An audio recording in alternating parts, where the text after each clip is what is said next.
Hello and welcome to another episode of the We Have a Meeting podcast. So, if you are a lover of all things sales and cold calling and you frequent the world of TikTok and LinkedIn, then you may have come across today's guest.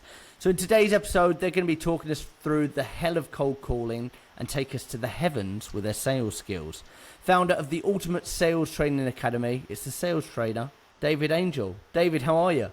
I'm really good, thank you. I love the fact me and you just got into a full conversation and suddenly realised we should press record because otherwise we'd chat for an hour. But yeah, thanks for having me. No, thank you for jumping in. Obviously, we were talking before the podcast. I see you everywhere, David. When I am a bit of one of my guilty pleasures is TikTok, and I've fallen into the algorithm of self-development and sales, and I see you all over there. So I guess we start the podcast the same way every time, David. So who are you? And what problem do you solve? So my name's David. My brand's the Sales Angel. I'm a bit different to the average, I think, person that's involved in sales. Like we said earlier, I'm a bit rough around the edges. I'm a bit straight shooter. I'm quite happy to call what I think is lazy, and I'm quite happy to swear my way through a lot of situations.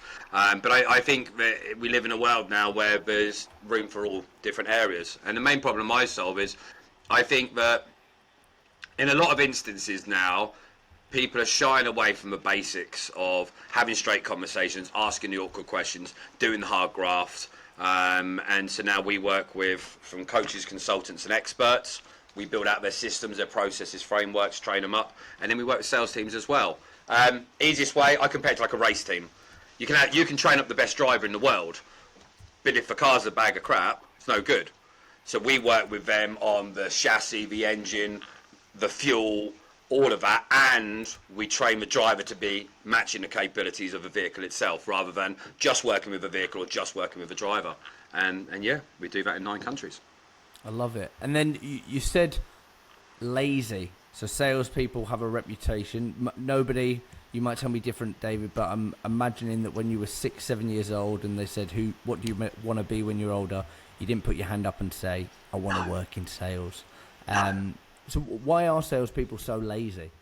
I don't think it's salespeople are lazy. I just think we're living in a world now where if we look at the history of time, there's never been a time where I would choose where it's been easier for people with no qualifications, no degrees, no family money, no uncle that works at XYZ bank, for you to make it a success just purely based on merit and effort.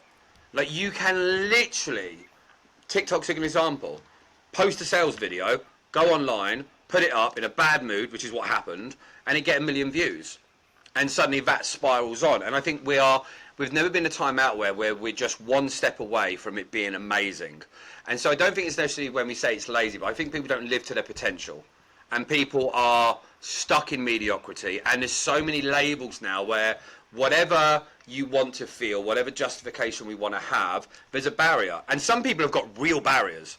And a lot of people now, they don't want to get uncomfortable. And I'm just glad my granddad, who was fighting in the trenches in World War I, doesn't have to look around at a lot of this stuff, because they would have dreamed for the opportunities in front of us. And I think we should be grabbing it with both hands. Not for the thing, and this is, just to clarify, this isn't for everyone, but for the people that are moaning they don't have enough. For the people that are moaning they don't have enough money, they don't have enough time, they don't get to do this, and they don't. For people that are happy as hell with what you're doing, if you're working 5 hours a week and you're buzzing, live your life. But it's this is so hard and this is so bad, and you go, but you're moaning about the results you haven't got from the work you haven't done. And that's more, I think, the focus.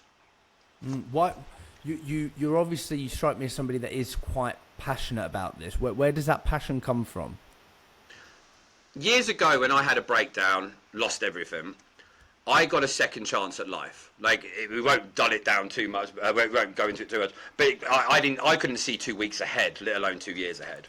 And now I walk around with a very different idea. And I'm very much like, if I can go from where I went to, like, my hard days now are not hard. If we're all sat around now and we put all our problems in a pot, most of us would grab ours back when we see what everyone else is working with.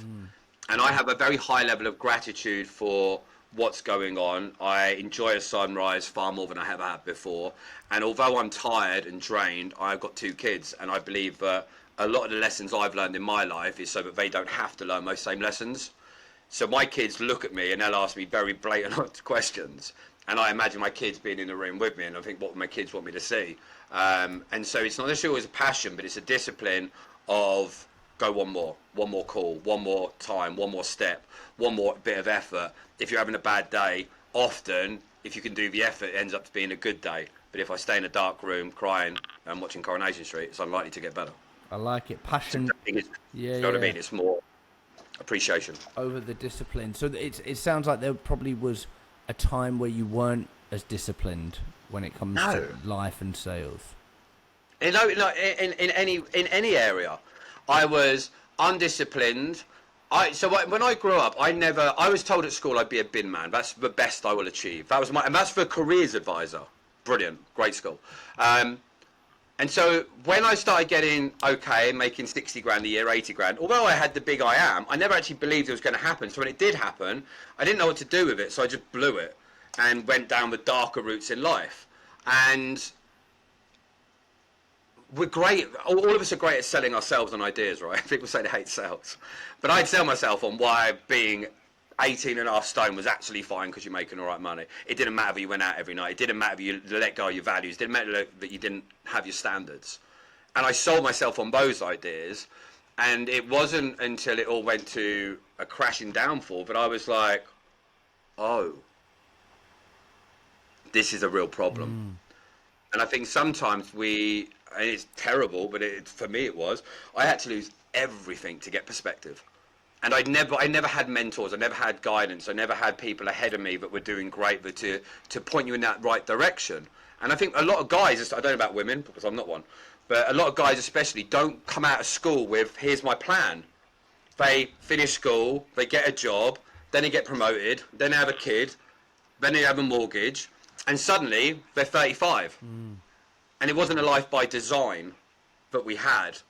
And I think there is so much option out there now that we shouldn't play small. I don't think we should just bumble along and hope for the best that's out there. And I'm a big believer that none of us are really hitting our potential, not in a work hard way, but actually we can become better for ourselves, no one else.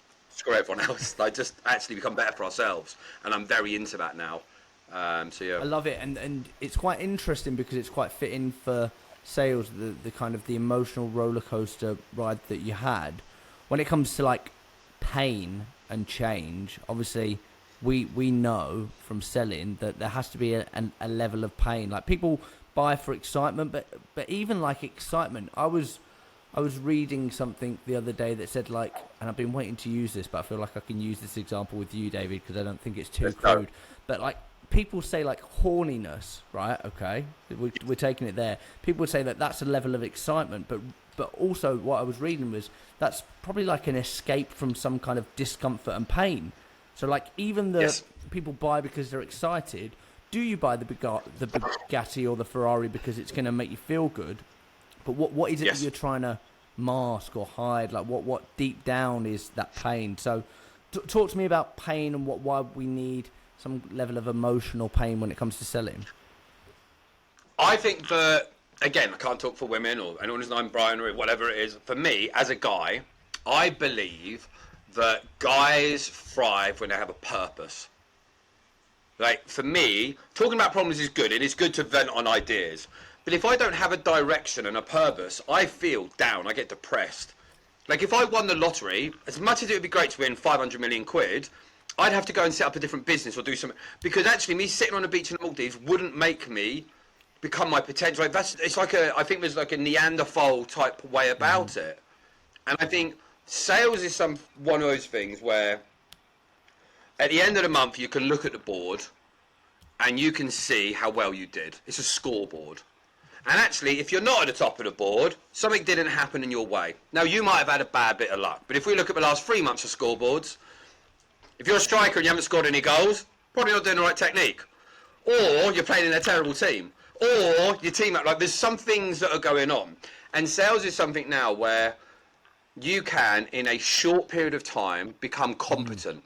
I think, I can't remember what the guy who had NetJets, I can't remember his name. And he talks about the 100 hours. Like, if you do 100 hours of anything deliberately, deliberate 100 hours, you'll be more competent than most, like 80-90% of people. And sales is something that everyone wants to be an entrepreneur now. But go and get a sales job, commission only, for the next 2 years. You're going to get rhino skin, discipline, learn skills, learn negotiation, persuasion, objection handling. Then go and set up a business with your own money. What a lot of people do is they find a product they want to sell and they go, I'm going to set a business up. But they don't learn how to sell, and there's too much pressure, so then become desperate. And so I think sales is a great scorekeeper based on your skills and ability, and there's not a cap. And I think, do you know the biggest shame I think in a lot of businesses now that have salespeople is they don't realise how good they could be if they just went to a different division, a different league, a different company. Because they've got all the core basics, but they're in the wrong place. They're in the wrong company, they're in the wrong role. They haven't got the right mentorship, the right management, the right skills, and they're just muffled. And you see it in so many instances. And I think when people dare to go out, I talk sales, and I say sales is like saying sports. Like it is, you've got baseball and football and rugby. All of them are athletic endeavours with rules, and there's a score and whatever, but they're very different. And sales is very much the same, and there's a lot of people out there playing baseball when they should be playing rugby. Right? And if they change sports, and they learnt that sport, and they deliberately turned up to training every single day, they could be a star player in that team. But they get stuck playing baseball, they get put on the subs bench, and they spend their whole career going, oh, why do I suck? You're not, you're playing the wrong sport. And I think that's the beauty with sales. If you go back and train properly, and you learn the right skills, and you get discipline, and you take it like a career, like the same way a doctor would, you can absolutely thrive without having to have the backing of a big degree or something it's similar. one of those skills that if you nail it, you don't even have to work in sales, but you're still working in sales. Everyone is. That was interesting there. A few bits, I guess. One of them was when you were talking about the 100 hours. I'm a big fan of that and a big fan of Jesse and saying that. And a lot of people have the same 1 year experience 10 times. I've got 10 years in sales. No, you've got the same 1 year. It's like being a carpenter, right? If you've done hit a nail every day for 20 years, you can call yourself carpenter. I wouldn't want you to come around and build anything for me. Yeah, exactly. So the different sports, okay, if we say like sports, and then we're looking at baseball, football, all of those different things. I guess from the top of my head, the things that stick out like B2C, B2B, high ticket, low ticket. Is there anything else that you'd like to throw in there? Face to face, phone, door to door. I mean, the amount of people that are out there now that. So, for example, I worked with some people over doing real estate in America, commission only, and they are going at it. Great commissions, saturated, huge amount. But actually, the top of the crop are doing great. The problem is most are doing 10 hours, and then they're telling everyone they do better time selling their friends on why they're great at real estate than they did actually selling property. But actually, some of those people, because they've done 3 years of that, getting hung up on these expired listings and this, that, and the other, they could go into another industry with that same rhino skin, and they could change sports, and they could go into doing B2B, for example, and they could be doing outbound telecoms, where they haven't got to walk around, they haven't got to go to doors, they haven't got to put a suit on, and they could just hit the phones all day. Some might be better at face-to-face because they're good at reading body language. I like doing Zooms for interviews, but I love the phone. I like hearing people. I pace around. My body language, I look like I'm guiding in an aeroplane. So because I know I'm really over the top with body language, Zoom isn't always my preferred. But on a phone, me pacing up and down, it's great. And a lot of people, they don't take the time to get good at each one and then go, I don't want to do it. They try it once, fail, and go, no, that's not me. Oh, I'm uncomfortable. Good, you're uncomfortable. You should be uncomfortable. It's new. If it's comfortable and new, it's probably not any good for you. Something's worrying there. If you're really good at the first thing you do, then... Yeah. First day, and you're like, oh my God, I'm the best. Probably in the wrong company. Cole, I want to talk to you about social selling. What does that mean for you? What does it look like for you? What are your views? Honest, open view. I think some people are very naturally charismatic, and they draw people in, and people buy into that life. If you look at a lot of my social media stuff, mine's less social. My big thing is this, a bit like Samuel L. Jackson. Samuel L. Jackson's cool because he doesn't tell us he's cool, right? For me, the reason we do what we do on TikTok with reposting sales videos is not to say I'm good at sales or I'm bad at sales. This is me selling. If you like it, and people go, if we had 5 of them, This is how much money we would make. Yes, hire him. That's all we're doing. So in that context, it's great. For me also, I have these little things everywhere, and they are literally just recording. So it takes me no time to make content. So I can post what we do instead of me telling you what I do. So I think it's very different for me. I think a lot of other people have a very big structure behind social selling, and I think a lot of people hide behind social selling instead of directly having conversations with people, because I don't think there's as much rejection in social selling. I think it can be amazing. I think if you're great at social selling, you could do better than anyone that's on the phones, because you can impact more people in a video. But I think a lot of people are mediocre at social selling, and they use it as a barrier to hide them from a rejection. And I think that's the problem. The people that are great, and they are great, they are unbelievably good. They make it so effortless because they've done so much work. And other people see that and go, "Oh, just turn up and talk." It's definitely not. They have an inner ability to navigate subconsciously or consciously without us realizing. And so I think the top 10% of social sellers are incredible. I think there's a massive gap, that if they learned how to divert people into a phone call, a Zoom call, a face-to-face, then very quickly learned those skills, could absolutely obliterate what their targets currently are. And I think it's important to have both. Interesting. So I guess let's talk about TikTok and that TikTok video, because there will be a lot of people that will know you and will be thinking, should I be doing TikTok? So you did a TikTok video. You've had some videos with mad views. You've got 36,000 followers, but you had one viral video. Is it just the one that one did a million views? So a million people have seen you at your best cold calling, which is fucking nuts. That's what we talk about, like the exposure. Talk me through it and probably the tangible of what came from it. This is where everyone wants you to tell them that there's a big strategy behind it. I'll tell you exactly what happened. I had TikTok for about a year and a half before, maybe even 2 years before. And I was doing editing videos, recorded video. Here's my top 3 ways for this and my top 5 for that, all that stuff. And they were doing all right. We would get leads from it. Not massive, but we get leads. And I'd have to record this video and plan the idea and what's going to be my hook and what's going to be this. And it's a lot of time. And one day I didn't have a video to post. And I just went, I'm just going to record this. Let's just hit the phones. And I was in a grump. I'm in a bad mood in that day. And I was pissed. And I just went, you know what? F this. Picked up my phone and started calling people. Bang, call. And that was like the 3rd call. And I just went, I forgot it was recording. And I got off and went, brilliant. That's my post for today. Not expecting it to work. Now, I get, no word of a lie, between 5 and 20 messages a week telling me that if I change my content and they're my editor, they can help me improve. And I'm like, you have no idea. But we've done that. But what worked was that big brother effect. Because we post hung up for when they hang up on me, or people who've ghosted me, and people want to say, does he get it? Does he not? What's he going to say here? Is he going to swear? And there's that element that keeps people in. And it's interesting now, the amount of people that come to me and they'll be like, hey, on LinkedIn, hey, been watching your TikToks because it's my guilty pleasure. Been watching you for 3 months, would love to have a chat. And I message back normally and say, do you want to have a chat or you've made a decision? And do you know the amount of time people are like, yeah, we've already made a decision if the price is right. What's the price need to be? I'm not sure, should we chat? Yes, I need my team to be like this. That type of conversation. Because people have said, if you've watched my videos every day for 3 months, like you said earlier, you feel like you know me. And you also go, if we had 5 of them, this is where our business would be. And for the people who don't like me, they go, oh my God, we'd hate that. Yeah. But they're not in contact. So for me, it's I talk about increasing flow and reducing resistance. Everything in sales and in marketing. If we can increase flow and reduce resistance, it's great. And all we did there was reduce resistance on making content, and we increased flow by showing what I actually do, which I think is quite boring.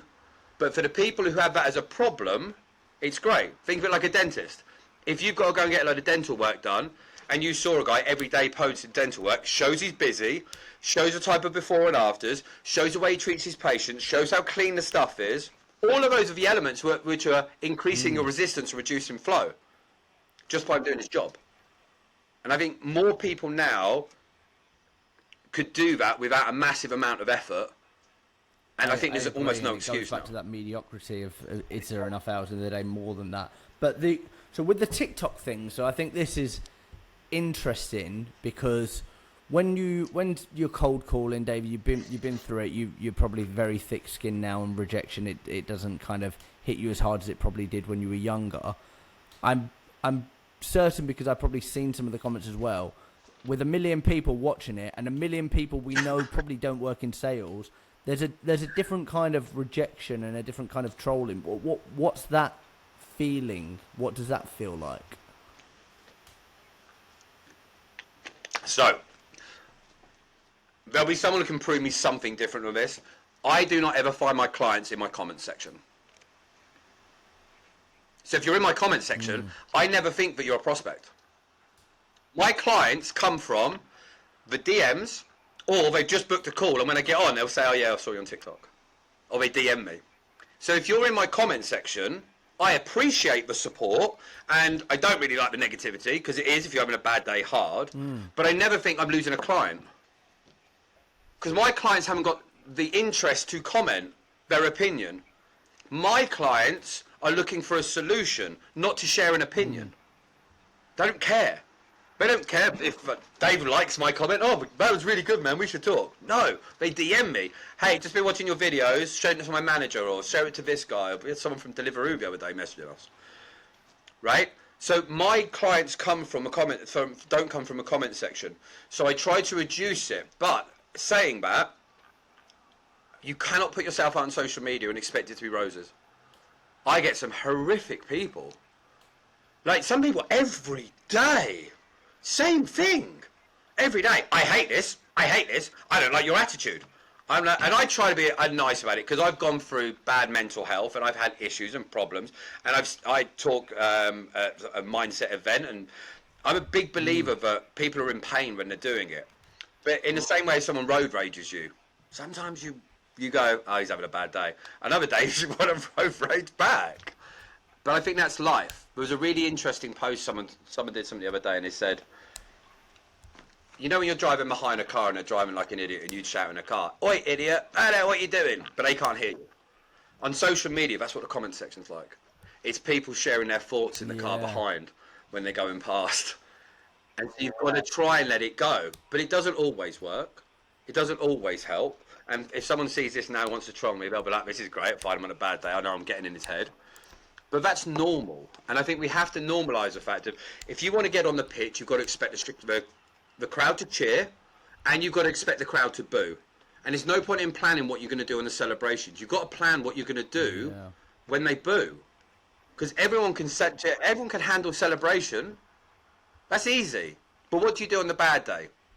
When do you turn off social media? I've downloaded an app called Opal. Have you heard of it? Brilliant app. So good. You can set it on different settings, and you set times. So for example, it tells you how many times you've picked up your phone. That's scary. But then you can have it time blocked. So between these hours, and I can select what apps it will turn off. So it will turn off my socials between 11 and 1. And you can end it. You have to sit and wait for it for 50 seconds to end. So it puts barriers in place. 1 million. It's so easy to end up on the scroll. Especially if you've done all right on socials, because you're like, I'm researching. No, you're not watching cat videos. It's different. So it's putting in place for the negative stuff, so it doesn't I like the impact you as analogy much. with the in the back of the car and planning when they boo. That is very stoic. It's mad because TikTok, everybody shouts about their opinion. LinkedIn, very rarely do I get somebody disagreeing or like a bit of friction, but in like a nice corporate way. So where I want to take it now, David, if it's all right with you, is for people that are listening. A lot of people listen. Do work in sales, and I want to get quite tangible and practical when it comes to like information they can take. So cold calling. Let's imagine somebody's just started or they've been doing it for a little while. Where should they be starting? What do they need to know? What hacks? What openers should they be using? Talk me through it. So first off, cold calling is not my expertise and speciality. I pick up the phone and it's a great way to do conversations. A very small amount of my time is actually spent cold calling. I think the first thing you have to do is instead of look for yeses, you've got to hunt out for nos. You've got to gamify the whole thing. Stop thinking that people are doing stuff because it's you. They don't. We have to remember how insignificant we are whilst remembering how significant we are. We have to remember we are valuable, but we cannot expect to push our value onto other people in, oh, I'm having a bad day and it's Tuesday, John, you should listen. People are too busy, and it's arrogant of us to think that it really matters. My big thing is bounce back ability, and this is the problem in sales. The majority of people start in sales, good, bad things happen, bad day. Come back the next day, bad day. And if you can get good levels of bounce back ability, as in not just you can get over the slump, but get back to full power, the faster you can. It's not the fact I don't get affected by bad days or I get anxiety. I have crippling anxiety, but I have strong bounce back ability. I will have days where I'll get pissed, really pissed off. But I set a timer. If you ever want to feel stupid about yourself, have a rage timer. And in that time, you can scream as loud as you want, shout, rampage, stamp your feet. You won't. After 15 seconds, you laugh at yourself and you go, right, okay, I've got it all out of my system, get back on the phones. And all I did was go from 1 day to 4 hours, to 3 hours, to 2 hours, to half an hour. And after a couple of months, your bounce back ability is at 5 minutes. And you say to, if you're working in a company, hey, listen, if I have a bad moment, this is what I'm trying to do. If I just need to take 5 minutes once a day, it's not because I'm doing, because I'm trying to get back to my optimum. And have a plan. Plan for the bad days, because they're gonna happen. Umbrellas weren't just magically created, right? They're created because we're expecting rain at some point. No, I absolutely So love it's it. really- It comes back to that Yeah, go plan on. when they boo. Like, plan when it...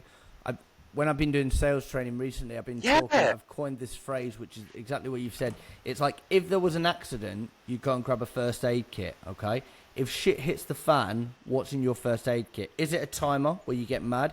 Is it a Snickers bar or whatever? Like, is it that I look at this quote, or I watch this YouTube video, or I listen to this song, or I do a walk, or I sit down with Jeff for 5 minutes? It's a case of like, what's in your first aid kit? So when things go wrong, like you're metaphorical, you open it up, there's a plan. Once you've consumed that plan, your bounce back ability is there. To pull you back. Yes. And most people don't do that. They look for other people that are in a bad state to justify why it's bad. It's okay being sad. It's okay having a bad day. It's okay getting pissed off. It's okay to be fucking angry. Don't stay there.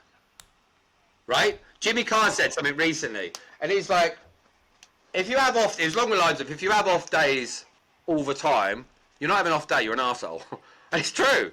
And a lot of people, they go to that negative state. Have you ever read Atomic Habits? Okay, so it talks in there about the 1% incremental gains that we make. What a lot of people in business don't think about, and in sales, is the 1% decrease every day. Think of a new starter. They come in, bang, firing. Where are they a month later? 70% of what they actually were, 30% drop off. And nothing happened on one day, but every day they got 1% less, 1% less, 1% less. This is why training in sales is so important, is to bring you back to your premium, back to your level. It's not because you don't know it, it's not because you're not able, but it's to dust off the cobwebs, get the grain of sand from between your toes and get you back to your optimum performance. And that's what we're trying to get back to. Someone said before, I think it was the guy that was like Michael Jordan's coach. He said, amateurs practice till they get it right. Professionals practice so they can't get it wrong. And it's an incremental difference, but the results are everything. And if we have that idea behind it, not just, oh, that's the day ruined. No. Go off, have your 10 minutes, go and have a salt, put your rage timer on, whatever it's going to be. Watch a cat video. But watch something that's going to elevate you. And have some discipline. And don't let someone control your emotions. I'm terrible with my kids and stuff. If someone upsets them, my boy will be playing a game or something, and someone says something jolly, and I'll say, have you ever seen Pinocchio? He'd be like, yes. This is the first time I say it. I said, right now, he's got you on the strings, and he's moving you and controlling your emotions. He's saying something knowing you're going to be annoyed, and he's pulling your arm up, and he's putting your face up, and he's making you sad. He's controlling your emotions by you doing that, and you're letting him do it. You could cut the strings at any point. So what are we going to do? He's like, okay, cool. Right, I'm going to... I said, you don't need to tell him that you know he's trying to get you on strings. You knowing is enough. And that's the problem in a lot of businesses. People are going into this going, it's going to be a bad day. Put another string up. No, that was going to happen. Okay, great. Like, You've got to be able to cut the strings. You've got to realize we're far more powerful than we give ourselves credit for. And it's okay to be powerful and be controlled. And it's okay to sulk. And it's okay to have a bad day. But you can't live in that place. And a lot of people in sales, they've given up. They've just given up. They're settling for mediocrity. They're not wanting to move forward. And they are 6 months away from potentially changing jobs to the dream job, moving industry, becoming top of the board, not to become a supervisor, but if you're in a company you don't want to excel at, change. You're not a tree. And I think for a lot of people out there, they could be in such a better place if they got a big lump of coal, got some heat in it, in their soul, and really got a fire under their ass, and went at it and started getting what they could really do. And I think some of those core basics every day, like the apple a day, not hard to do, but it's hard to do. If they just did that in sales, they would be far happier, they would earn more money, they'd have better career prospects, and just genuinely enjoy their life So if far I'm more. And they'd be listening proud to to say they're now, in sales. and I'm one of those salespeople that I feel I'm in mediocrity, and like I've been thinking about the change, and what advice can you give them right now in this moment? Stop moaning. You are where you are. Your location's your location right now. I say this when we're bringing on clients. I always say to them, I want you to be completely honest. Say I'm looking at your business and you're telling me your client journey and your staff and what their skills are. Don't lie to me. Because imagine if you're stuck in the forest and I'm sending a helicopter to rescue you. And you tell me that you're in the desert. We're not going to be able to help because I'm going to bring the wrong tools. Most people out there are ignorant to where the problems lie because they're convincing all their mates and all their workmates what's really the problem. Own your problems. Know yourself so well, right? Know yourself better than anyone else, because when you know yourself better than anyone else and you own your bad and you own your good, it is far easier to stay empowered on bad days. If you're at the bottom of the board now, good. You can't get any worse. If you've been at the top and now you're at the bottom, good. You know what it's like to thrive. If you're at the bottom and you've never been to the top, good. You've got something exciting to get into. If you're middle of the board, there's people behind you. It doesn't matter where you are now. Where you are right now is what could you do right now to make a difference? Do you know the first thing most salespeople could do is go to all the people that have ghosted them, phone them up and say, hey, it's Dave, I'm sorry. And just pause. Do you know how many times people go, what do you mean? You go, I'm just sorry. And I do this with people all the time. And I'll be like, what? Sorry, what's it about? Go, it's Dave. So we spoke a couple of weeks ago, hours ago, months ago, and we spoke about helping your business increase the revenue. We didn't get you started. And I don't think you got the best of me. I had a lot going on, and I just don't think I was at my performance. I wanted to ask you a quick question if I can. I love that. Back you into a conversation. How many people have been phoned up and apologised to for not doing their best? I let you down. Not in a cheesy way, but I did. Because I'm fucking better than this. And if you had the better version of me, you wouldn't have had this problem. We'd have fixed it. Because that's what salespeople are meant to do. They're delivering change. They're fixing solutions, if you're doing it right. And actually, you've got the data. I've got a client earlier. It's got 90 people. Some of those he hasn't called in 5 months. I'm like, why? I don't know what to say. Yeah, you do. Yeah. Phone up and apologise. Sorry for not calling you back. Why? You could have made loads more money. You could have done this. You could have done that. And what are they going to say? They're not going to say, yes, you should apologise. But no, don't be silly. I'm not being silly. You had a problem. We didn't fix it. It's your fault. And for anyone listening, it's something that you said that you shouldn't have said, or something that you didn't say that you should have said.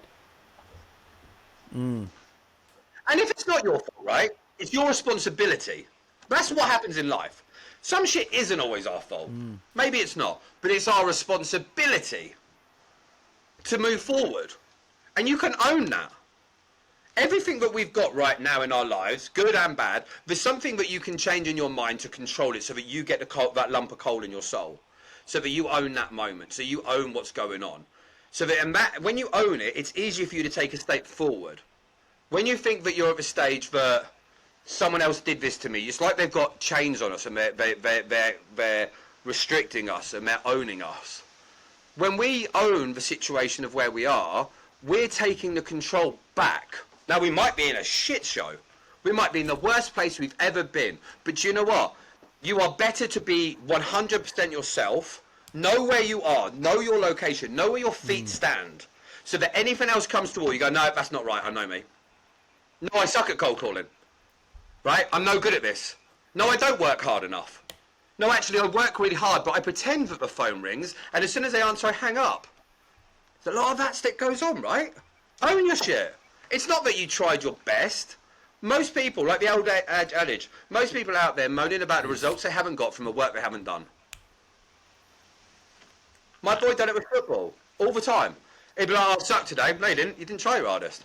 And he went, what do you mean? I went, you have never tried your hardest. Not in a bad way. He hasn't. He just always jogs. And people sprint past him. They're faster. No, they're not. They're running for... And so he did it. So I literally went, right, push into me. And like, he's pushing his full weight into me. I went, now run.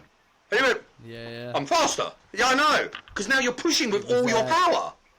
He'd never pushed before. So interesting, the thing you said about hanging up. And we there. do that in business we listened to all the same time. Jimmy Carr podcast, where it's like, if you're hanging up, like, who you are when no one is around, that's who you really are. So if you're the guy that 5:29 it connects and you think, you know what, I'm meant to be out of here at 5:30, I'm going to hang up on someone, that's you. That's the person you are. You quit. You leave early.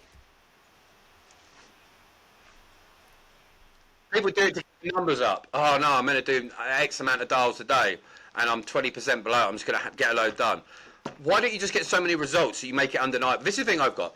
Most businesses out there, if you're killing it with results, they're not going to give you crap about your actions. Right? If you're crushing it, if you're closing X amount of business, you're no hassle, you just bring business to my door. I'm not going to be like, but you haven't done 87 dials. Right? And if you are in a place that's at, change. Go and find a place where you are valued. High ticket closing now is such a great market for people. There's so many people who are sat in jobs right now that could go off, find a decent coach out there, that not as in trainer, but like a fitness coach, whatever, who's got leads that can't close them, and they could go off and get 15% of whatever they do and sit there and just literally call their database. Because these people are good at what they do, but not good at sales. And that's why it's become so prolific. And there's so many people now that are in jobs, whether they're valued, whether they're not making the effort, whether they're not trying, whether they're not skilled, whether they're not supported, whether they're not doing the work, they're actually going to be in a very different place. And the sales doesn't really change. It's fairly similar. And that's the thing. Because a lot of what we talk about is not the product. We work for multiple different clients, but I'm not an expert in SaaS, or I'm not an expert in marketing. You don't need to be. If you're a mini FBI therapist that knows the right questions to ask about the problem and the pain, that's what you need, and that's how we found a model that works. So I guess I think on your website, one of the parts of your training is like the question library. So what are the best questions that salespeople can ask on call? Yes.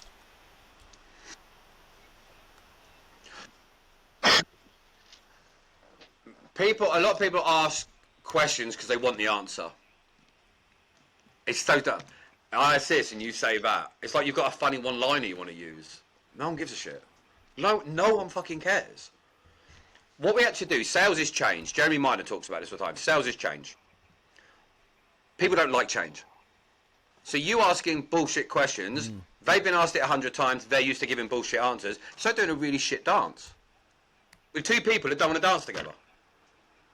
What's the point? Actually get into people.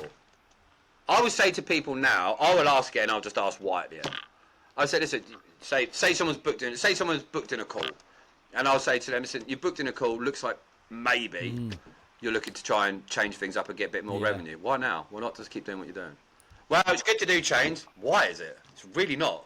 Like, change is painful. I fucking hate it. Well, you know, because I want to do this. Yeah, but why now? Why not any? And the tonality and the volume. I get people's back up, and I go, because I want to make more. We want to double the revenue. Oh, okay.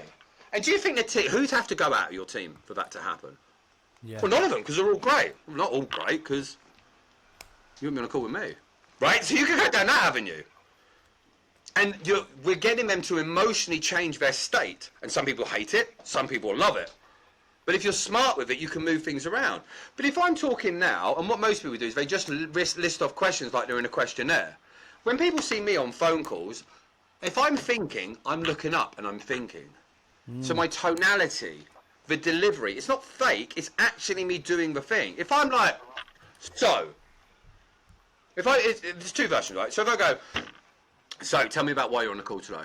Or if I go, so tell me a little bit more about why. Why are you on a call today?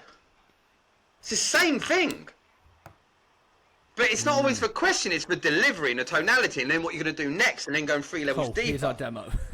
Well, a lot of people go, say, so tell me, Jack, why are you on a call today?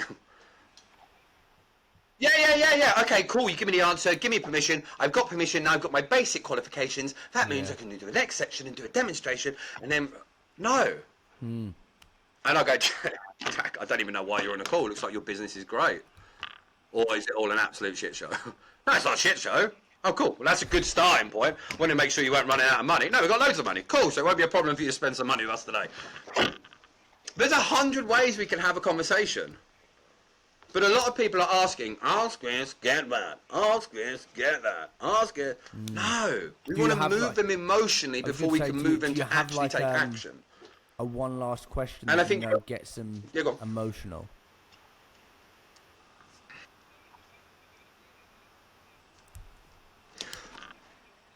So it depends what we're doing. If we're if I'm in a state where someone's giving objections, for example, say someone says to me, I want to think about it.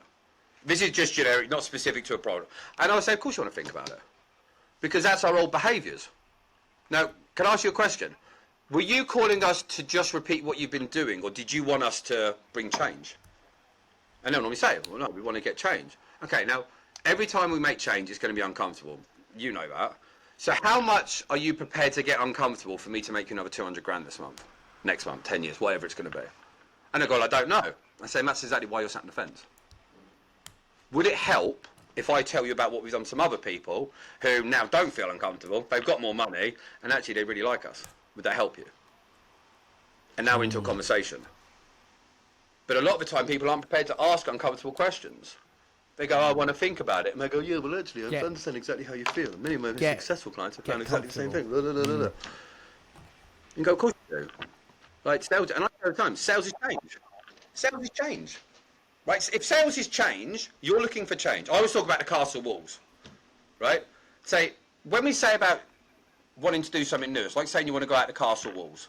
Oh, look over there at the forest, Jack. Let's go to the forest. Yeah, that looks good. And then they talk to someone at the gate, and they go, and you go to walk out, and you go, oh, I don't know if I want to go out. Of course, now you've got to go out to the dark, unprotected, risk, danger. We can't expect to go out of the comfort of the castle walls and feel as safe as we did inside the castle, because it doesn't have walls. The protection's gone. There's risk. There's danger. But are we prepared to do that, or is this some pipe dream that we could just let's have a laugh?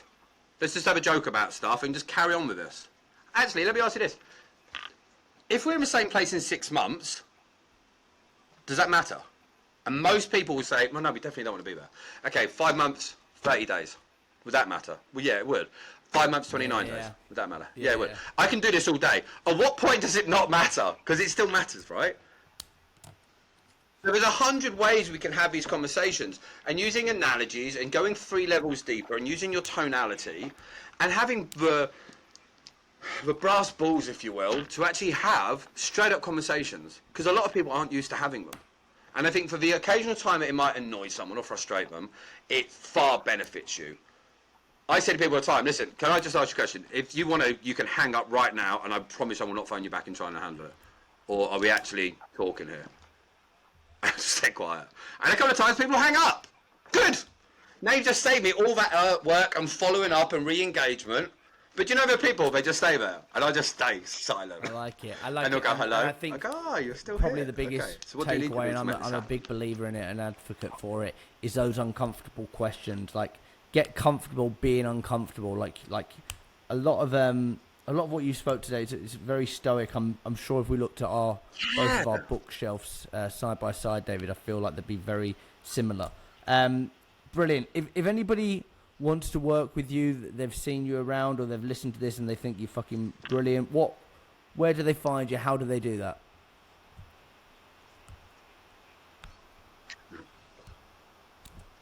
All the socials, it's so easy. David the Sales Angel on pretty much everything that's out there. It depends what people are trying to do, and this isn't a sales ploy.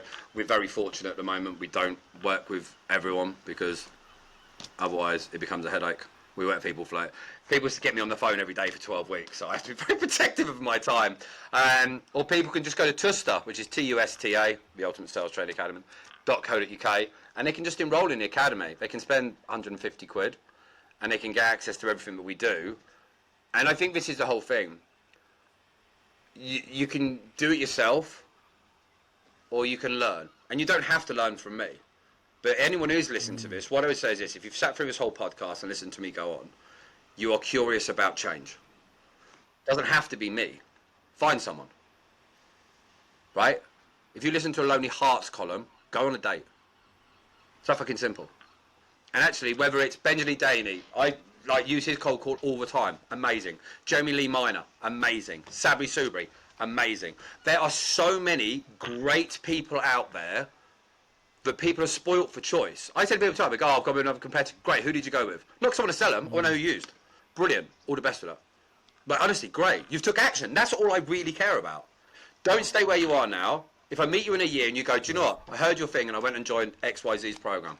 Amazing, how'd you get on? Brilliant, made the money. Cool, I'm happy. Because if we help enough people get to that stage, it's good. So it isn't even about coming to me. We want business. But actually go out there and find the people you resonate Love with. it. Commit David, to working thank you with so them. much for Put the joining effort us in, today. squeeze all the juice out of the conversation. orange, and Check just him make a out. better life.